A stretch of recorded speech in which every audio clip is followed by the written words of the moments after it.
살만한 세상 서두원입니다.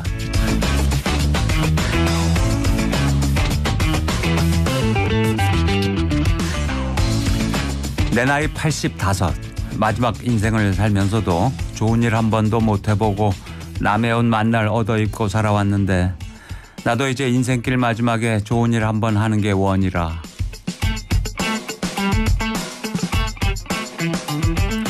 지난주였죠. 경북 안동에 사는 이필희 할머니가 마을 행정복지센터를 찾아 건넨 손편지 내용입니다. 할머니는 맞춤법이 엉망인 이 편지와 함께 1년 동안 빈병을 주어서 판 돈 30만 원을 건넸다고 하죠. 이필희 할머니는 또 작은 돈이지만 내 인생의 처음이고 마지막으로 불우한 어린이한테 써보고 싶습니다. 이렇게 적었습니다. 그 곱고 따뜻한 마음 청취자 여러분께도 전해지는지요? 이런 게 바로 살만한 세상 아닐까요?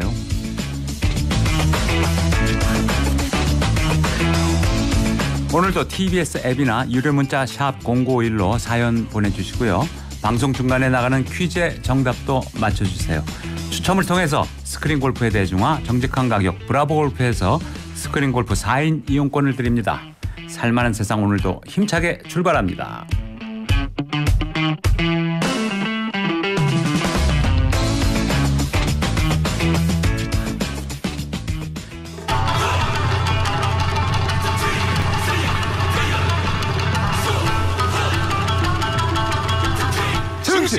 증시 황!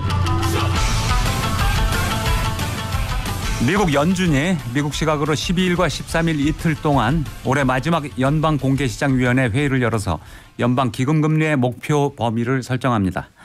한국 시각으로 내일 새벽에 정책금리 결정이 발표될 예정인데요. 전 세계 이목이 집중되고 있습니다. 신한투자증권 강북금융센터 곽상준 지점장과 전화 연결해서 자세한 얘기 들어보도록 하겠습니다. 자, 증시각도기 곽상준 지점장님 전화 연결됐나요? 안녕하십니까? 네, 안녕하세요. 네. 증시각도기 곽상준입니다. 네, 오랜만입니다. 지점장님. 네. 오늘 증시 오전 상황은 어떻습니까? 네, 현재 그 오전장은 아침에 소폭 하락을 해서 출발을 했고요. 거래소는 6.9포인트, 0.27% 하락해서 2,528포인트를 기록 중이고, 코스닥은 5.27포인트, 0.63% 하락해서 834.32포인트를 기록 중에 있습니다. 네. 지금 미국 12월 FOMC, 페더럴 오픈 마켓 커미티죠. 연방 공개 시장위원회 회의 첫날인데 그 소비자 물가 지수는 어떻습니까? 네, 오늘 그 미국의 소비자 물가 지수가 근원 소비자 물가 지수 그리고 일반 소비자 물가 지수 두 개가 다 발표가 되었는데요. 뭐 예상 정도 수준이었습니다. 그동안에 작년 한 해 동안에 그리고 또 올해 상반기에 저희를 괴롭혔던 것이 미국의 인플레이션이 너무 높게 나오게 되자 계속 금리가 꾸준히 올라가면서 고금리에 대한 충격을 전 세계가 지고 있는데요. 그래서 귀추가 많이 주목되는데 CPI가 어떻게 나왔냐? 전년 대비 3.1% 증가. 전월 대비로는 0.1% 증가한 것으로 나오고 있고요. 그리고 근원 CPI, 그러니까 여기서 근원 CPI는 뭐냐면 그 에너지 가격하고 그다음에 음식료 가격을 제외한 그 물가 상승률입니다. 이것은 4.0% 나왔고 전월 대비로는 0.3% 나왔습니다. 왜 근원이 더 높게 나왔느냐? 그거는 최근에 알고 계시겠습니다만 유가가 계속해서 큰 폭으로 빠지고 있습니다. 미국 서부 텍사스산 중진류 같은 경우는 $70가 깨져 내려가 있거든요. 그러니까 이 부분들이 오히려 물가를 낮추는 작년 대비로는 낮추는 역할을 하고 있고 이것을 제외하고는 오히려 그 인플레이션이 조금 더 높게 나오고 있는 상황이다라고 정리해 볼 수 있겠습니다. 그러니까 미국 연준의 물가 상승률 목표치 뭐 거의 다 거기 근접했네요, 지금.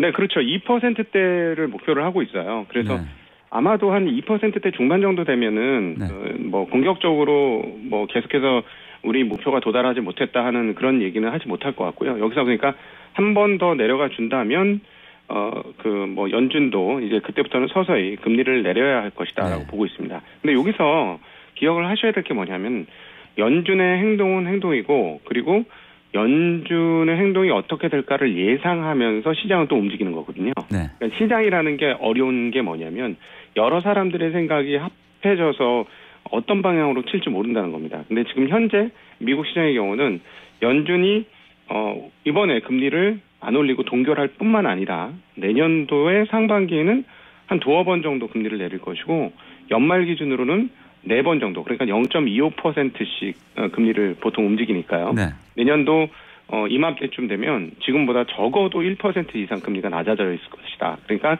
4% 내외 정도까지 기준금리가 내려갈 거라고 예상을 합니다. 근데 내일 이제 관전 포인트가 뭐냐면 시장에서 이렇게 생각하고 있는 거를 또 연준은 어떻게 생각하고 있을 것이냐. 이게 관전 포인트가 됩니다. 네, 그렇군요. 예. 네. 지금은 일단은 이번에 금리 동결이 발표가 날 걸로 예상을 하고 그다음에 이제 네. 내년 들어가면 0.25% 한 4번은 낮춰주지 않을까 이게 이제 기대 섞인 시장의 전망이다 이 말씀이죠. 네. 예, 맞습니다. 근데 지난 9월 떠올려 본 말이죠. 금리 5.1% 미국 금리 네. 이것 때문에 한국 시장도 그야말로 패닉 아니었습니까? 네, 맞습니다. 한국뿐만 아니라 뭐 전 세계가 패닉에 빠졌었는데 그 내용을 잠깐 더 설명을 드리면 그 연준에서 투표하는 인사들이 있습니다. 이사들하고 그다음에 지역은행 총재들은 몇 명에서 12명이 있는데 그 외에도 여러 사람이 그 회의에는 참석을 합니다. 투표권을 갖고 있지 않더라도. 근데 그 사람들이 모여서 3개월에 한 번씩 하는 게 뭐냐면은 앞으로 향후의 금리는 어떻게 될까를 이렇게 점을 찍어요. 네. 나는 몇 퍼센트 정도, 그리고 또 이 옆에 있는 사람 또 몇 퍼센트 정도 이렇게 점을 찍습니다. 그래서 그거의 중간값이 얼마 정도 되느냐 이걸 보는데 그 점을 찍는다 그래서 우리가 점도표라고 부릅니다. 근데 네. 지난 9월에 그, 점도표가 내년도 연말 기준, 그러니까 24년도 연말 기준으로 평균이 5.1%에 찍혀 있었어요. 그런데 그럼 기준금리가 5.25%가 넘는데, 네. 5.1% 넘는 게 뭐가 문제냐 하는데, 거기서 왜 사달이 터졌냐면, 투자자들은 당연히 내년도 연말쯤에는 앞서 잠깐 언급드렸던 대로 4번 정도 금리를 내릴 거야라고 생각을 하고 있었어요. 네. 근데 연준은 완고하게도 아니야, 우리 그렇게 안 할 거야. 우리는 그냥 한 5.1% 정도 생각해. 한 번 금리 내릴까? 이런 정도의 의견을 제시한 거죠. 그래서 시장이 이게 뭐야? 하고 하면 깜짝 놀라게 된 겁니다. 그러면서 주가도 큰 폭으로 9월, 10월 달 동안에 빠졌고 혹시 방송을 들으시는 분 중에 투자하신 분이 있었다면 지난 9월, 10월 굉장히 괴롭고 힘든 구간이었거든요. 채권 시장도 굉장히 힘들었죠. 채권 시장도 완전히 패닉에 빠졌었고요. 네. 그런데 이제 지금 와서 보니 모든 물가라든가 이런 것들이 인플레이션을 별로 자극하지 않는 상황으로 보여서 그렇게 이제는 그런 식의 점도표가 안 찍힐 것이다라고 시장이 지금 생각하고 있는 거거든요. 네. 근데 그 부분을 앞서도 말씀드린 대로 조금 방송에 적절한 표현인지 모르겠습니다만 연준에서 이것들 봐라 이런 식으로 생각을 해가지고 네. 여전히 우리는 금리 내릴 생각이 없어. 너희들이 생각하는 것보다 시중의 경기는 너무 탄탄하고 인플레이션 오늘 언제든지 올릴 수 있는 요소들이 너무 많아. 이렇게 생각을 해버리고 그다음에 점도표를 높게 찍게 되면 내일 오히려 그 기자회견 이후로 시장이 충격을 받을 수는 있겠습니다. 그렇죠. 연준 입장에서 금리 내린다는 말 한 번도 한 적이 없는데 너무 앞서서 네. 시장이 당연히 내릴 거야 이렇게 너무 추측을 한다면 거기에 또 이제 일침을 가할 수도 있겠네요. 그렇습니다. 그러니까 물론 이제 데이터에 따라서 우리는 결정하겠다 이렇게 얘기는 했거든요. 그래서 네. 데이터가 계속해서 인플레이션이 안 나온다라고 확정이 된다면 아무리 그런 마음을 먹더라도 금리를 더 올릴 거야 아니면 굉장히 오랫동안 우리 금리 안 내릴 거야 이렇게 얘기는 못 할 거예요. 근데 여기서 이제 하나 조금 주의할 부분이 하나 있습니다. 뭐냐면 의사 결정하는 결정자 중에 의장인 제롬 파월 연준 이사가 있는데요. 네. 이분이 경제학 출신이 아니고 변호사 출신이에요. 그렇죠. 네. 예. 요게 저는 뭔가 앞으로 변수가 될 것 같다. 이런 생각을 하는데 왜 그러냐면 시간을 거슬러 올라가서 2년 정도 전으로 올라가면 그때 전쟁이 터지면서 러시아 우크라이나 전쟁이 터지면서 진짜 온갖 것들의 가격이 많이 올랐습니다. 네. 유조선이 또 해운에 걸치면서 물동량이 못 가면서 인플레이션이 엄청나게 치솟았거든요. 그런데 그때 했던 행동이 뭐냐면 연준이 아직은 이거 일시적일 거고 아직 확정되지 않았다라고 얘기했어요. 근데 여기서 법조위를 하시는 분들은 알겠지만 법조인들이 주로 증거주의를 채택을 하지 않습니까? 네. 확실한 증거를 가지고 심판을 하지 않습니까? 재판을 하고. 그러다 보니까 근데 그 경제라는 거는 어떤 흐름이 한번 만들어지면 그 흐름대로 계속 가게 되는 건데 지금 연준에서 하고 있는 것처럼 우리는 증거를 보고 결정할 거야 이래버리면 증거를 실제로 확보했을 때는 좀 늦을 수가 있지 않을까요? 그렇죠. 이미 경기가 생각보다 많이 꺾여 있고 그다음에 오히려 인플레가 아니라 경기 침체 우려가 커질 수도 있는 것이죠. 그래서 이 부분도 이번에도 그 지난번처럼 거꾸로 실수할 수도 있다라는 점은 조금 열어놔야 될 것 같습니다. 그 네. 부분에서. 네. 그럼 이번 그 연방공개시장위원회 여기서도 점도표 찍을 거 아니겠습니까? 예, 그렇죠. 그 몇 명인가요? 한 18명 그 정도 되나요? 네, 대략 그 투표권은 12명이 가지고 있고요. 네. 점도표 정확하게 인원은 제가 모르겠습니다만 그 정도 18명 정도 찍을 거 알고 있습니다. 그러니까 네. 점도표 점을 이제 금리 몇 퍼센트 얻다가 이제 각자 네. 찍을 텐데 말이죠. 맞습니다. 그거 해석하는 방법도 또 있어야 되겠어요? 그렇죠. 그러니까는 그 고점, 저점, 그리고 중간치 이렇게 어떻게 가냐. 그리고 성향이 있거든요. 그 점을 찍는 사람들의 각각의 성향이 있어요. 그래서 우리가 그 성향을 어떻게 부르냐면 그 물가 인플레이션이나 이런 거 올라가는 거에 대해서 굉장히 좀 그 싫어하는 사람들을 우리가 매파로 부르고 네. 뭐 인플레이션 좀 나더라도 경기가 좀 흥청흥청 이런 게 좋아 이렇게 생각하는 사람들을 비둘기라고 표현을 합니다. 네. 그것도 매파부터 비둘기까지 스펙트럼이 좀 다양해요. 이 위원들의. 네. 그래서 이번에 매파가 어디까지 찍었냐, 그다음에 비둘기가 어디까지 찍었냐 이런 것도 지난번 찍은 됩니다. 거보다 낮게 찍었냐, 높게 찍었냐 변화도 좀 봐야 되겠네요. 그럼요, 맞습니다. 그러니까 예를 들어서 실제로 금리가 아주 약간 내려갔는데 점도표상으로 금리가 평균 금리가 좀 내려갔는데 비둘기였던 사람은 뭐 똑같았는데 만약에 매파인 사람들이 많이 밑으로 낮춰져가지고 평균이 내려갔다. 이렇게 되면은 향후에 금리를 내릴 가능성이 매우 커지는 거죠. 그래서 그렇겠네요. 그런 식의 해석은 또 해야 될 필요가 있습니다. 근데 일반인들도 그런 걸 알아야 됩니까? 그러니까 해석할 줄 봐야 됩니까? 이게 이제 투자가 다른 건 몰라도요. 만약에 이제 내가 재테크라든가 뭐 예를 들어 채권 투자, 주식 투자 뭘 한다고 생각을 하신다면 딴 건 몰라도 금리만은 공부를 조금 하셔야 돼요. 네. 금리가 아주 절대값이거든요.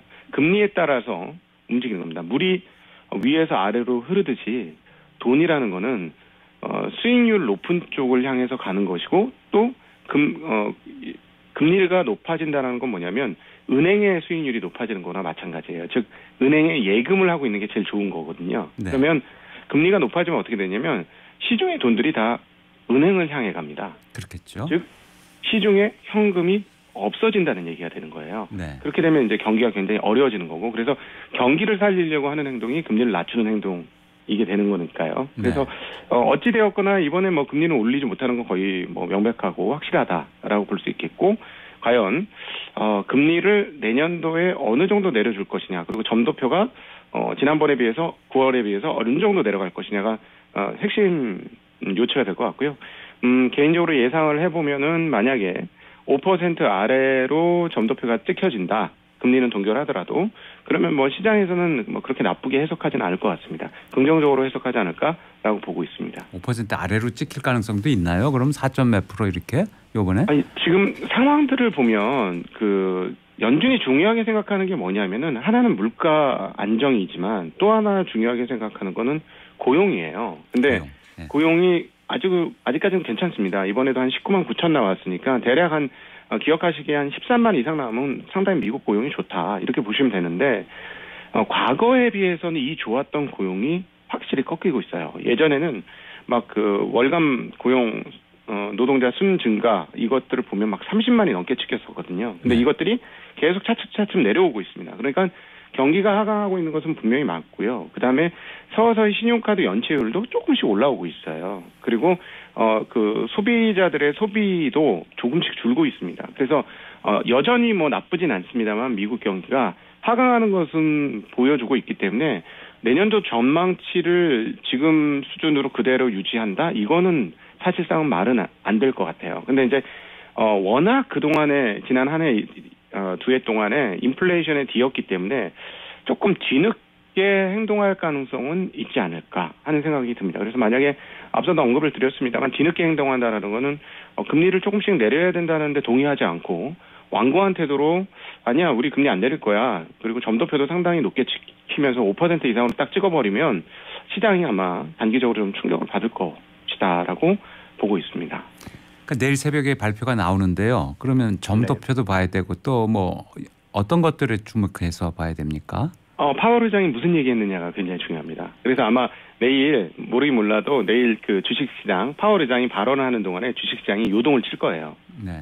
예, 그래서 시장이 생각하는 생각과 이렇게 비슷한 이야기를 해주면 시장이 올랐다가 또 반대로 좀 왜 저렇게 꼿꼿하게 얘기하지 이런 느낌이 들면 시장이 빠졌다가 아주 춤을 출 가능성이 있다라고 보고 있습니다. 그래서 그 어떤 발언을 했느냐 그리고 말씀드렸듯이 점도표가 어떻게 찍히느냐 이것이 중요한 내일의 포인트가 되겠습니다. 이 제롬 파월 의장이 그 7, 80년대인가요? 옛날에 폴 볼커 의장 그 방침을 거의 또 베껴서 한다, 따라한다 뭐 이런 얘기 많았는데 그대로 하고 있나요 지금? 그거는 이제 작년도 올해 상반기와 작년도 얘기고요. 그래서 시장이 충격을 많이 받았었죠. 작년도에 10월 달에 이렇게 주가가 폭락이 한번 있었는데 그때 이제 키베리 이렇게 하면서 폴 볼커가 했던 얘기 책 제목을 그대로 따와서 말로 했어요. 네. 그래서 이제 시장에서 엄청나게 충격을 받았던 것이고, 근데 지금은 이제 그렇게까지 할 상황은 아닙니다. 근데 이제 연준이 생각하는 인플레이션과 미국 경기에 대한 분석 사항이 어떻게 되는지가 또 중요한 핵심이죠. 그러니까 시중에서는 이제 경기가 이런 금리는 못 버틸 거야. 이제는 이렇게 높은 금리인데 경기가 안 나빠질 수가 없어. 이러면서 이제 당연히 금리를 경기가 나빠지기 때문에 내릴 것이라고 예상하고 있는데 만약에 미국 연준에서 해석하기를 너희들이 생각하는 것보다 미국 경기 지금 너무 탄탄하고 좋고 고용도 너무 뜨거워. 그래서 너희들이 생각하는 것만큼 인플레이션이 그렇게 쉽게 꺾이지 않을 거야. 라고 생각하고 그런 발언들이 나온다면 시장은 충격을 받겠죠. 그리고 최근 바로 한 일주일 전에 연준 인사들의 발언 내용들을 한번 살펴보면 뭐라고 얘기를 하고 있냐면 여전히 고용은 매우 뜨겁다라고 얘기하고 있습니다. 네. 그래서 이 부분을 완벽하게 배제할 수는 없어요. 연준이 조금 꼿꼿하게 얘기할 거라는 이 가능성을 완벽하게 배제하고 뭐 시장이 원하는 대로 좀 비둘기처럼 해서 완화적인 태도로 내년도 금리 한 서너 번은 당연히 내릴 거야. 뭐 이런 태도가 나올 거라고는 또 예상하기 좀 어려운 상황 아닌가 싶습니다. 만일 내일 미국 기준금리가 동결된다면 한국은 어떤 선택이 예상되나요? 한국은 또 최근에 이제 한국은행에서 이제 언급한 내용들하고 겹쳐서 보셔야 되는데요. 한국은행에서는 계속적으로 경고를 하고 있는 게 쉽게 금리 내리지 않을 것이다라는 시그널을 주고 있습니다. 그러니까 혹여나 시장에서 금리를 내려야 한다고 생각하는 것들을 조금 방어하기 위한 그런 포석으로 보여지는데요. 지금 한국 경기는 뭐 잘 아시다시피 뭐 미국 경기에 비해서 현저하게 좋지 않고 그리고 경기가 계속 침체되고 있기 때문에 금리를 내리는 게 맞는 거 아닌가 하는 생각이 듭니다. 근데 올해도 그랬습니다만 뭐 특례 보금자리론 등등으로 인해서 부채가 더 늘어났어요. 그래서 현재 지금 개인들의 부채, 그다음에 기업 부채 이 두 가지를 다 합치면 GDP 대비 230%를 훌쩍 넘습니다. 네. 그런 상황이기 때문에 금리를 인하하겠다는 어떤 신호를 주기는 굉장히 어려울 것 같습니다. 그래서 미국 금리가 앞으로 차차 떨어진다고 해도 일단 말로는 금리를 안 내릴 것이다. 그리고 금리를 당장에는 움직이지 않을 것이다라고 예상하시는 게 맞을 것 같고요. 그럼에도 불구하고 미국이 금리를 떨어뜨리는 구간이 오게 되면 결국 한국도 금리를 내리는 수순을 분명히 밟게 될 것이다 이렇게 보고 있습니다. 그게 언제쯤인지가 궁금하거든요. 인하 시점 전망할 네. 수 있을까요? 지금 시장에서 생각하는 게 사람마다 좀 달라요. 그러니까 이게 금융시장이 어떻게 되냐면 인간 세상 다 그렇습니다만 자기 보고 싶은 것만 보고 싶은 대로 보는 경향들이 좀 있습니다. 그래서 채권 시장에서는 내년도에 상반기 3월 달에 금리 내릴 것이고 6월 달에 한 번 더 내린다고 생각하고 있어요. 네. 근데 연준에서는 그렇게 신호를 안 보냈죠. 그동안에 이제 내년 상반기 중에는 금리 인하 없다가 연준의 신호입니다. 그래서 그럼에도 불구하고 경기는 조금씩 내려갈 것이기 때문에 대략 첫 번째 금리 인하는 내년도 6월께 정도 내외로 대략 가늠하고 있으면 뭐 크게 틀리지 않지 않겠느냐. 그리고 또 금리 전망은 너무 급하고 공격적으로 하실 필요는 없습니다. 금리 전망은 좀 보수적으로 하시면서 시장을 바라보는 게 오히려 더 맞지 않을까 하는 생각을 가지고 있습니다. 네, 6월에 인하 가능성은 상당히 있다고 보고 3월에 네. 또 이렇게 인하 가능성은 그렇게 높지 않다. 이렇게 보는 게 좀 보수적인 전망이겠네요. 예, 그렇게 되고 그다음에 이제 하나 이제 변수는 뭐 우리가 이제 증거주의 네. 데이터 디펜던트 하겠다고 했으니까 증거가 나타나면 안 움직일 수가 없겠죠. 예. 거기서 여기서 증거라는 거는 제일 큰 증거는 고용이 빠르게 냉각되는 것.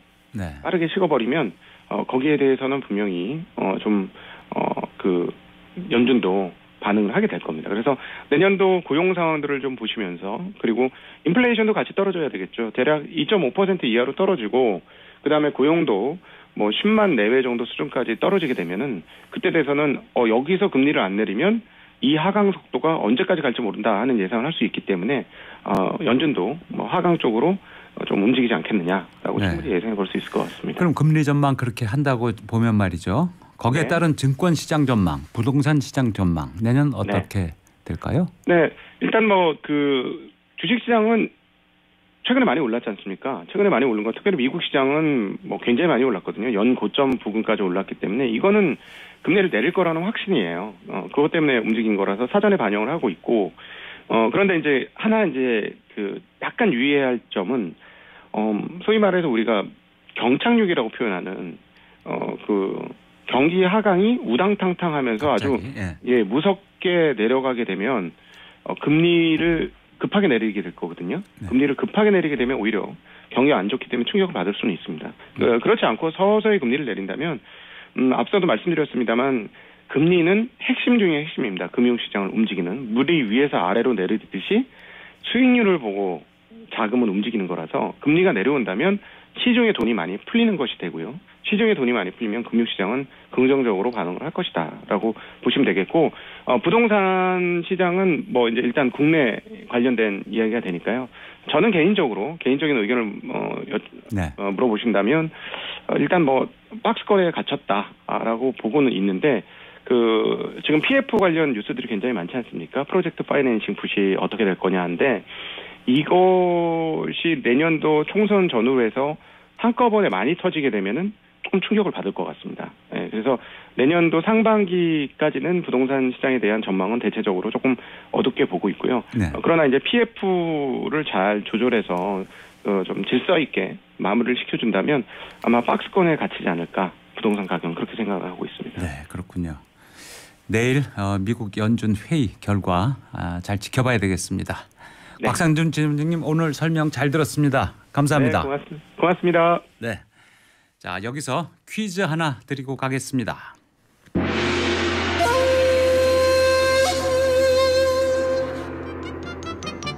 넌센스 퀴즈인데요. 새우와 관련된 퀴즈입니다. 문제는 새우가 출연하는 드라마는 무엇일까요? 새우가 출연하는 드라마. TBS 앱 또는 50원 유료 문자 샵 0951로 정답을 보내주시면 추첨을 통해서 선물 보내드리겠습니다. 네, 서바이버의 노래 Eye of the Tiger 들으시고요. 교통정보 듣고 돌아오겠습니다. 지금 시각 11시 23분입니다.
11시 27분 정보센터입니다. 전쟁 기념관 앞쪽에서 집회 준비와 무대 설치 작업을 하고 있습니다. 한강대로 서울역 방면으로 삼각지 교차로 조금 지난 지점 하위 2개 차로가 부분 통제되고 있으니까요. 도로 이용에 참고하시기 바랍니다. 한강 다리 중에 원효대교 강남에서 강북 방면 이동하는데 2차로에서 공사를 하고 있습니다. 이 공사 때문에 원효대교 강북 방면 이동하는데 정체고요. 반포대교에서도 공사를 하고 있습니다. 남단에서 북단 방면 2차로가 공사로 막혀 있습니다. 이 밖에 강변북로 구리 방면 행주대교에서 동작대교까지 쭉 정체고요. 동부간선도로 의정부 쪽으로 월계 1교에서 상계교까지 밀리고 있습니다. 내부순환로 성수 방면 이동하는데 현재 홍제램프 부근에서 정릉터널까지 밀립니다. TBS 정보센터였습니다.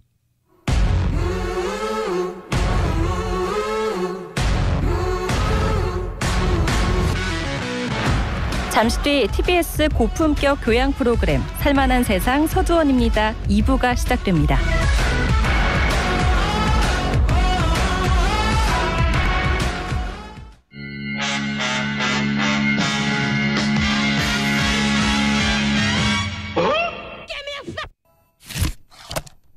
경제를 바라보는 힘을 길러드립니다. 경제책사 전호겸 교수의 경제 인사이트.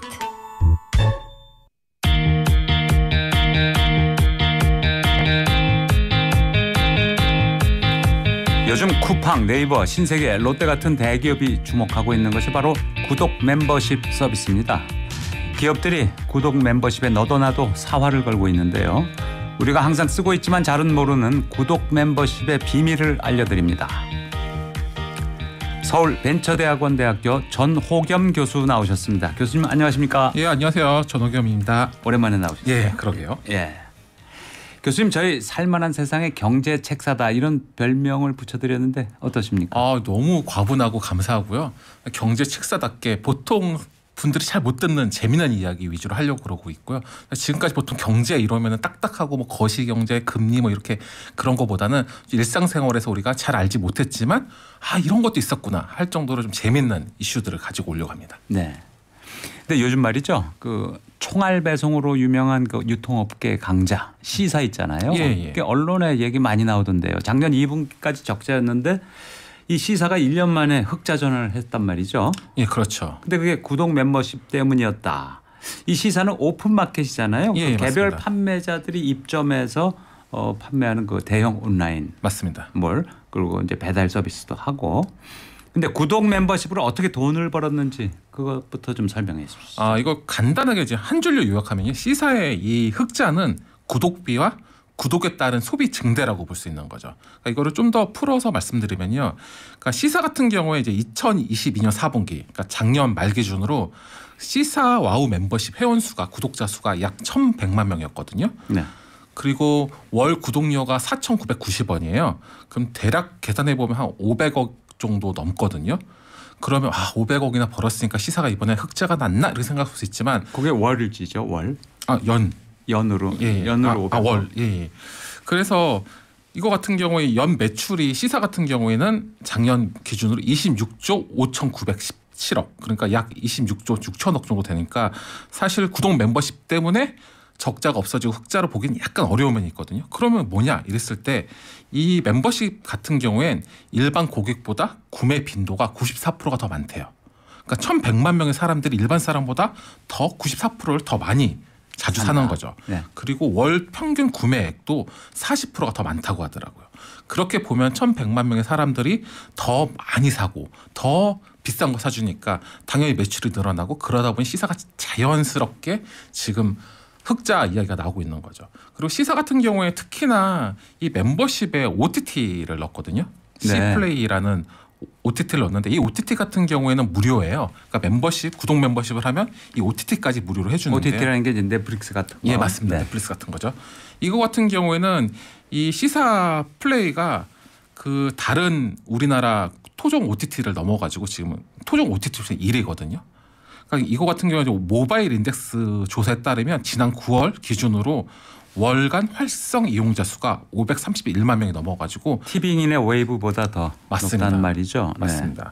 그래서 사실 이게 지금 이 멤버십을 통해 가지고 어떻게 보면은 아니 굳이 유통업계가 왜 OTT라 이렇게 생각할 수 있는데 이거는 사실 OTT라는 어떻게 보면 미끼 상품을 가지고 또 소비자를 이끄는 거죠. 그러면 이런 거를 누가 들어 이렇게 하겠지만 제가 그 중에 한 명이거든요. 제가 사실 시사 구독 멤버십 하고 있는데요.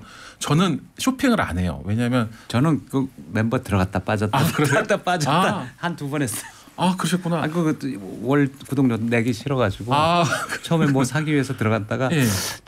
이게 좀 너무 많이 내는 것 같아서 또 나오고 그랬어요. 그래서 그 4,990원이 다른 멤버십에서 가격이 비싼 건 아니거든요. 그래서 보통 이제 그 정기 배송을 제외하고 이제 단기 배송도 무료이기 때문에 그런데 이제 저 같은 경우에 뭐냐면 저는 쇼핑을 안 하는데 왜 시사를 하냐? 그럼 시사 OTT에 보면 되게 유명한 SNL 코리아라는 어떤 프로그램이 있어요. 제가 그걸 보려고 들어가고 있거든요. 미끼에 물렸군요. 네. 네, 맞습니다. 예. 그래서 그런 미끼 상품에 어영부영 들어갔다가 가끔 가다가 뭐 살 일이 있으면 저는 N사 포탈을 통해 가지고 물건 보통 샀는데 네. 지금 이제 C사 구독 멤버십을 통해 가지고 사고 있거든요. 네. 그러니까 저같이 이렇게 쇼핑에 큰 관심 없는 사람도 어떤 예를 들어 OTT를 보러 간다던가 이렇게 돼 가지고 들어갔다가 그것 때문에 더 물건을 사게 되는 경우도 있고요. 그리고 반대로 요즘에 시사의 이츠라고 해가지고 배달 서비스를 음식 배달을 10%에서 20% 정도 할인을 해줘요. 그러니까 또 그걸 쓰다 보니까 또 못 나고 있고 이래서 락인이 돼 있어가지고 지금 못 나고 있는 상황이거든요. 그러니까 멤버십이 있으면 10에서 20%또 그렇죠, 맞습니다. 추가로 배달료를 깎아주고 있습니다. 그러니까 옛날에는 이제 자기가 원할 때 잠깐 들어가서 온라인 쇼핑몰에 들어가서 사고 빠지는 건데 그렇죠. 구독을 하면은 이제 완전 묶이는 거 아닙니까? 그렇죠. 그게 락인 효과? 맞습니다. 네. 그러니까 락인 효과라는 게 우리 자물쇠 효과라 부르는데 네. 한번 들어가면 자물쇠가 딱 걸려 있어가지고 못 나오는 거죠. 그러니까 저 같은 경우에 그런 거고. 전 2번 나왔거든요. 아, 그래요? 들어갔다가. 그러니까 이것도 사실 구독 경제의 가장 큰 장점이 락인이긴 한데 그 맥킨지 조사에 의하면 네. 한 6개월 정도 지나면 한 55% 정도 사람들은 해지를 생각한다고 하더라고요. 예. 그러니까 이게 락인 효과가 있긴 하지만 또 시간이 지나면 10명 중에 한 5명, 6명은 또 나올 생각을 하니까 그중에 이제 한 분이 진행자님이신 거죠. 근데 저같이 이렇게 게으른 사람들은 해지해야지 이러고 있다가 또 까먹고 한 달 나가면 보고 빨리 해지해야지 이러고 또 까먹고 이런 사람들이 많기 때문에 쭉 가는 거죠. 뭐. 그러니까 멤버십을 이용하는 이런 구독 서비스, 이 구독 경제 판 자체가 좀 커지고 있는 거죠? 네, 맞습니다. 이 구독 경제를 조금 이제 분석을 하면 이제 구독 경제란 게 일정한 금액을 내고 정기적으로 제품과 서비스를 받는 걸 통칭하고 있거든요. 네. 그렇게 따지면 단기 서비스 빼고 전부 다기 때문에 거의 대부분이 구독 서비스예요. 그래서 미국에 있는 리서치 조사 기관은 2023년 올해가 끝나면 아마 우리가 쓰는 전체 서비스 중에 75% 그러니까 한 10개 중에 7개, 8개는 4분의 3. 네, 구독 서비스로 바뀔 거라고 예상했고 실질적으로 생각해 보시면은 요즘 대부분 다 정기적으로 쓰시거든요. 통신비도 정기적으로 쓰시는 거고 지금 쓰고 있는 스마트폰도 정기적으로 금액을 내시는 경우가 많잖아요. 그렇죠. 그리고 심지어 지금 오늘 이 순간 라디오를 들으시는 분들도 구독자님들이시잖아요. 그 서도원의 그 삶의 세상 들으신 분도 구독자고. 그러니까 이 구독이라는 게 우리 생각지 못해서 그렇지 거의 모든 서비스에 다 들어가고 있죠. 그러면 이 구독 서비스가 어떻게 되고냐 한번 역사를 봤을 때 뭐 구독 서비스 역사는 사실 굉장히 오래됐거든요. 한 예를 좀 들면 재미로 말씀드리면 그 우리 전기 자동차 배터리 요즘에 구독 서비스 하겠다고 정부에서 발표했는데요. 네. 이거 같은 경우에는 벌써 1900년도 초반, 1800년도 후반 그러니까 우리나라 지금 조선시대 때 GM의 자회사가 전기 배터리 구독 서비스를 출시했었거든요. 그러니까 우리가 조선시대 때 이미 미국에서는 전기 배터리 구독 서비스가 상용화 된 상태였던 거죠. 네. 그래서 굉장히 역사가 오래된 거고요. 구독 서비스를 약간 볼 때 왜 잘 되고 있냐. 보통 사람들이 코로나가 와서 잘 됐다 이렇게 보고 있는데요. 네. 사실은 코로나 이전에도 잘 됐거든요. 그래서 이거를 한번 우리가 코로나가 2019년 11월에 중국에서 처음 발생을 했고요. 12월에 이제 보고가 돼서 전 세계 사람들이 알게 됐거든요.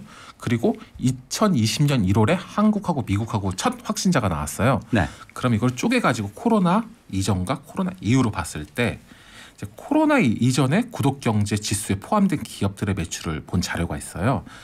이거에 의했더니 2012년부터 2019년 상반기까지, 그러니까 코로나 오기 전까지죠. 그때까지 연평균 18.2% 정도 성장을 했고요. 엄청나죠. 네. 그리고 매출 성장률도 똑같이 18.2%였는데 이때 당시에 미국에서 전 세계에서 가장 잘 나가는 기업들을 모아놓은 게 S&P 500 지수잖아요. 네. 그 안에 있는 기업들의 매출 성장률은 3.6%에 불과했대요. 6배 정도 되네요. 그렇죠. 그러니까 이게 평균에. 예. 전 세계에서 잘 나간다고 말하는 기업들을 모아놓은 지수에 있는 기업들보다 5배에서 6배 정도 성장을 한 거죠. 구독 경제하는 회사들이. 예. 그래서 이거 같은 경우에 그 땅 코로나 전에 구독 가입자 수, 그러니까 신규로 구독 가입자 저처럼 시사에 들어간다든지 이런 사람들이 순 증가율이 연평균 15.4%였대요. 아, 예. 네. 그러니까 거의 뭐 혼자서 막 승승장구하고 있었죠. 그래서 이제 코로나가 딱 왔죠. 그래서 그럼 이제 어떻게 됐을까 봤더니 이제 코로나가 아까 말씀드린 것처럼 2020년 1월 달에 미국, 한국이 확진자가 나왔고 2분기 때 거의 패닉이었거든요. 왜냐하면 처음에 나왔을 때는 뭐 한 명 나왔는데 뭐 대단해 이러다가 이게 사람 늘어나니까 2분기부터는 그 기사를 찾아보면 지금 경제 공황이 왔다. 네, 몇천, 몇만, 몇십만 이렇게 그렇죠. 확진자가 확 늘어나니까 난리가 나서 이제 이건 진짜 이 역사상 최고의 공황이다 이러면서 이게 언제 끝날지 아무도 모른다 이러면서 막 거의 다들 패닉이 왔거든요. 이렇다 보니까 예를 들어 그때 S&P 500 기업도 1분기에는 마이너스 2%밖에 역성장 안 했지만 2분기 때는 마이너스 10%를 역성장했어요. 네. 그러니까 사실 그때 생각하면 굉장히 유명한 기업들이 많이 무너졌거든요. 그런데 오히려 반대로 구독 경제 기업들은 S&P 500이 마이너스 10% 성장할 때 여기는 반대로 12%를 성장한 거예요. 완전 반대 길로 간 거죠. 그러면 되게 신기하다 이렇게 생각하실 테지만 구독 경제 기업이 굉장히 많아요. 우리가 알고 있는 보통 저희가 마가라고 부르는데 마이크로소프트, 애플, 뭐 아마존, 뭐 구글이 다 사실 구독 경제 기반의 회사를 이미 다 탈바꿈을 했거든요. 네. 그러니까 그런 회사를 생각해 봤을 때 구독 서비스를 먼저 도입한 회사들은 잘 되고 있구나 이렇게 볼 수가 있는 거죠. 우리 경제는 계속 불황이었잖아요. 그렇죠. 근데 구독 서비스 회사들이 불황의 강세를 보였다. 이렇게 볼 수 있는 거죠. 맞습니다. 사람들이 집 밖으로 나가지 않아서 안에서 온라인으로 다 하니까 그렇게 된 건가요?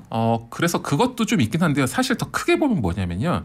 이거를 크게 세 가지로 볼 수 있는데 하나는 고객들이 락인돼 있는 거죠. 아까 말씀드린 것처럼 자물쇠 효과라고 하는데 네. 우리가 예를 들어서 아까 제가 시사 멤버십 이야기했지만 4,990원을 냈어요. 근데 경제가 불황이에요. 그럼 제가 집에 매일 가다가 5,000원 주고 빵을 사 먹고 있었어요. 네. 근데 경제가 불안 주머니에 돈이 없어요. 네. 그럼 빵은 안 사 먹더라도 그날 가자마자 멤버십을 해지하진 않거든요. 그러니까 이 멤버십은 약간 월세랑 비슷해서 맨 마지막에 해지할 확률이 높아요. 그리고 두 번째는 요즘 위기라는 게 순간 스트라이크로 팍 한 번 와닿았다가 갑자기 어느 순간 되면 흐지부지 익숙해지면서 또 사라지거든요. 그러니까 2020년 2분기도 그때 막 난리가 났어요. 주식이 막 30% 40%씩 폭락해가지고 증권가가 난리가 아니었는데 그게 몇 개월 만에 다시 원상복귀했거든요. 네. 그러니까 요즘에 큰 이슈들이란 게 크게 왔다가 금방 사라지거나 아니면 금방 익숙해진 경향이 있어요. 이러다 보니까 고객들은 락인돼 있다 보니까 이거에 하다 보면 익숙해져가지고 해지를 안 하거나 아니면 마지막에 해지할 확률이 높기 때문에 자연스럽게 구독 경제 회사들만 남을 확률이 높은 거고요. 두 번째는 예를 들어 불황이다. 이런 기본 메커니즘은 돈을 안 쓰잖아요. 목돈 들여서 뭐 물건 사고 이런 거 안 너무 하죠. 부담스럽죠. 네. 그리고 예를 들어 고금리다. 이러면 돈 있으면 물건 안 사고 차라리 그거를 사용할 수 있으면 적은 금액을 내고 이 고금리니까 은행에다 돈을 넣어놓은 게 낫잖아요. 그렇기 때문에 이런 고금리나 불황일 때는 목돈을 쓰지 않거든요. 그러면 할 수 있는 게 구독 경제밖에 없는 거예요. 제가 예를 들어 가지고 제가 뭐 물건을 노트북을 뭐 100만 원 주고 산다 이러는데 한 달에 10,000원 주고 빌릴 수 있다 이러면 그냥 우선은 빌려 쓸 수 있거든요. 기업 같은 경우 예를 들어 돈이 너무 많아가지고 한 몇천억 있어. 그래서 내가 큰 돈 들여가 데이터 센터를 짓겠어. 예를 들어가지고 이랬다가 경기가 불황이고 앞으로 큰일 난데 고금리래 이러면 그래 경제가 안 좋아? 그러면은 굳이 나 이 돈 어떻게 될지 모르니까 키핑을 해놓고 이거만큼 뭐 데이터 센터를 구독한다든지 이런 식으로 하는 거거든요. 그렇기 때문에 불황일 때나 이런 고금리 때는 자연스럽게 구독 서비스를 쓸 수밖에 없는 거죠. 그리고 이제 세 번째 같은 경우는 이거죠. 구독 서비스는 기본적인 메커니즘이 단골 장사거든요. 그렇죠. 모르는 사람하고 하는 게 아니에요. 멤버십 들어와 있는 사람은 단골이라고 봐야죠. 단골이니까 이 사람들이 언제 무엇을 쓰는지 정확히 아는 거예요. 그러니까 예를 들어 가지고 넷플릭스 같은 경우에는 코로나가 끝날 때쯤에 어떤 상품을 냈냐면 광고를 보면서 그 구독료를 깎아주는 걸 냈거든요. 그러니까 그거는 왜냐면 20대나 30대는 광고를 보더라도 들어와서 볼 거라고 생각을 한 거죠. 그러니까 구독회사는 오히려 불황일 때 더 좋은 상품을 낼 수 있어요. 왜냐하면은 구독자들이 어떤 생각을 하고 있는지 알기 때문에 불황형 맞춤형 상품을 낼 수 있고요. 그리고 더 좀 깊게 들어가면 기업 입장에서 가장 큰 리스크라는 거는 불황이 아니거든요. 사실은 내일이 어떻게 될지 모르는 거예요. 불확실성이 가장 큰 리스크거든요. 예. 하지만 구독 서비스 회사는 불확실성이라는 게 존재하지 않아요. 왜냐? 이 사람이 해지하지 않는 한 계속 돈이 먼저 들어와 있거든요. 그렇기 때문에 그리고 이 사람이 이 구매 패턴을 알고 다 알고 있고 네. 그러니까 나는 모든 걸 다 알고 있기 때문에 불확실성이라는 게 존재할 수가 없거든요. 그러다 보니 자연스럽게 구독경제 회사들만 구독경제를 사용하거나 구독 서비스를 하는 회사들만 잘 될 수밖에 없는 거죠. 네, 그렇군요. 그 구독 경제는 이제 역경이나 스트레스에서도 빠르게 회복한 능력이 있다. 맞습니다. 구독 경제 같은 경우에는 사실 저는 개인적으로 생각하는 게 개인이 꿈도 있고 뭐 여러 가지 있어야 되지만 꿈이 없더라도 회복 탄력성은 있어야 된다 보거든요. 그러니까 네. 회복 탄력성이 어떤 일이 닥쳤을 때 그거를 금방 이겨내고 뛰어넘는 뭐 이런 거를 말하는데 이제 보통 기업의 회복 탄력성은 구독자거든요. 네. 그러니까 이거 같은 경우에 약간 좀 최근에도 다시 이제 오징어 게임 챌린저로 해가지고 비슷한 2탄이 나오긴 했는데 오징어 게임이 굉장히 인기가 많았잖아요. 네. 그러니까 오징어 게임 같은 경우에 사실 사람들이 잘 몰라서 그렇지 이 감독님께서 이미 10여 년 전에 오징어 게임 나오기 10여 년 전에 이 구상을 해놓은 구상을 다 끝내고 예, 맞습니다. 황동혁 감독. 맞습니다. 정확하십니다. 그 하시고 많은 사람들 찾아가지고 이거를 하고 싶다 이야기를 했어요. 아무도 투자를 안 해줬죠. 그렇죠. 아무도 10년 넘도록 투자를 안 해주는 걸 왜 안 했겠어요? 첫 번째는 배급사 입장에서 아무리 큰 배급사라더라도 영화를 한두 개, 한 3개 정도 연타로 실패하면 100% 문 닫거든요. 그러니까 딱 봤는데 이 영화가 좀 약간 기기묘묘한 거예요. 그래서 이거 될까 싶은 거죠. 그리고 이거 만약에 망하면 우리 배급사도 망하는 거 아니야? 우리 방송도 안 되는 거 아니야? 이러니까 안 한 건데 그러면 도대체 넷플릭스는 왜 했을까? 이렇게 봤을 때 이제 넷플릭스는 구독자가 있었던 거죠. 네. 왜냐하면은 오징어 게임이 잘 안 되더라도 넷플릭스가 망할 일은 없거든요. 구독자가 계속 돈을 내고 있으니까. 네. 두 번째는 넷플릭스에 억 단위가 넘는 구독자들이기 때문에 이걸 다 분석해봤더니 이런 걸 좋아하는 사람이 많다라는 거를 분석했기 때문에 투자를 하게 된 거죠. 네. 그러니까 이런 구독 서비스가 없었다면 우리나라의 자랑인 오징어 게임조차 나올 수가 없는 거죠. 네.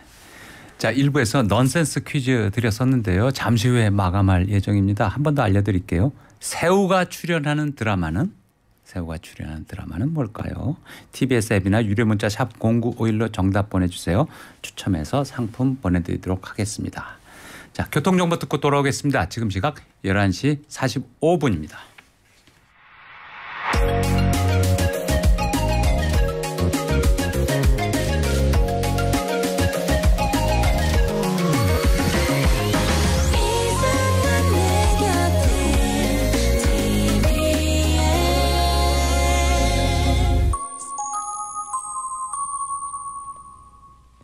교통정보입니다. 지금 강변북로 구리 방면을 제외한 주요 도로 대부분의 구간 군데군데 정체만 남아 있습니다.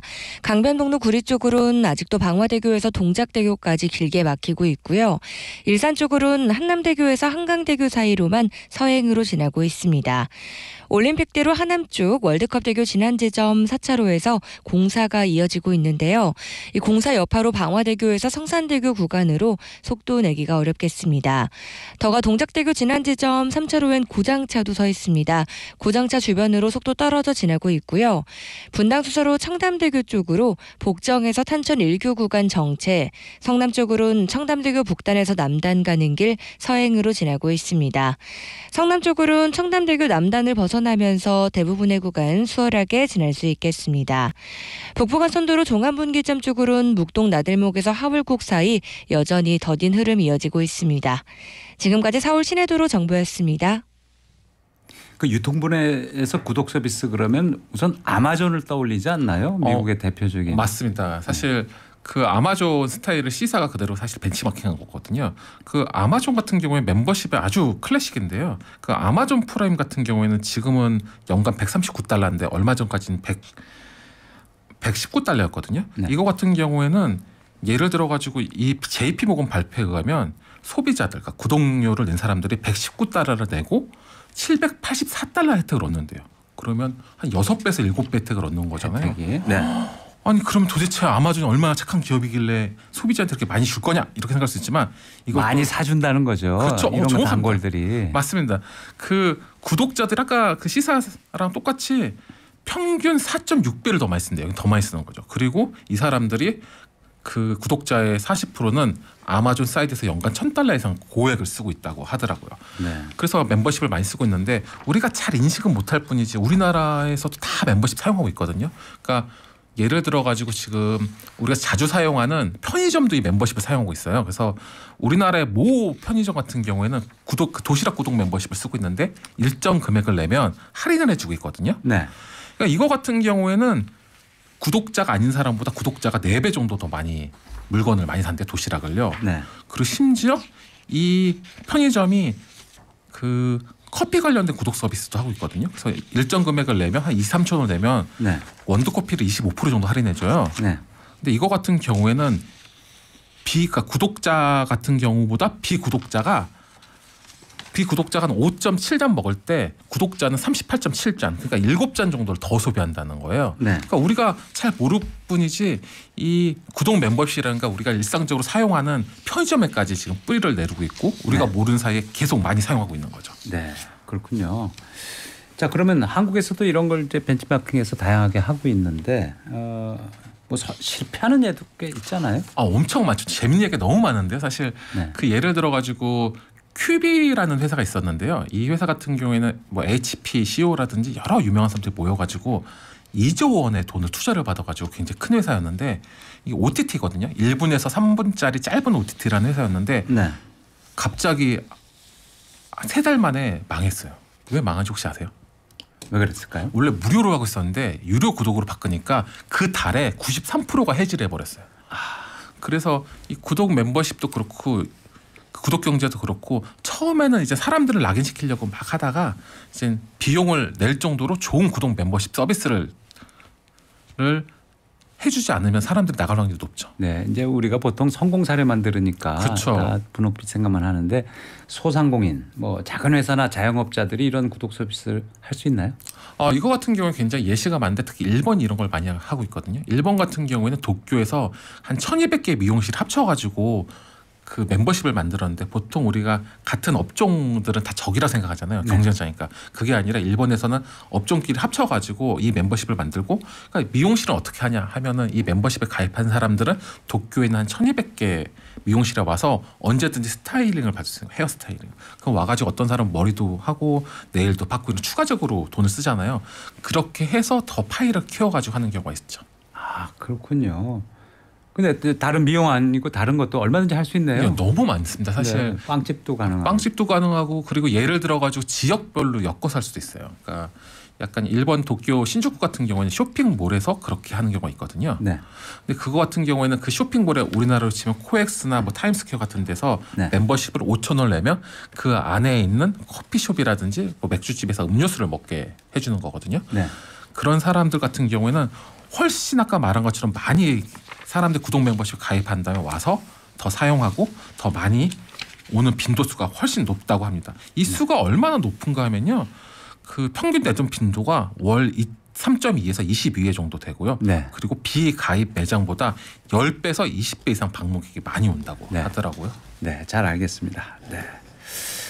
얘기 들을 게 너무 많은데 그렇죠. 엄청 많습니다. 오늘 시간이 지금. 짧아가지고 여기까지밖에 못 듣겠습니다. 그러면 우선 퀴즈 정답부터 발표해드리겠습니다. 새우가 등장하는 드라마는 무엇일까요? 정답은 대하 드라마. 큰 새우 대하 드라마. 7665님 정답 대하 드라마입니다. 덤프트럭을 운전하는 아줌마입니다.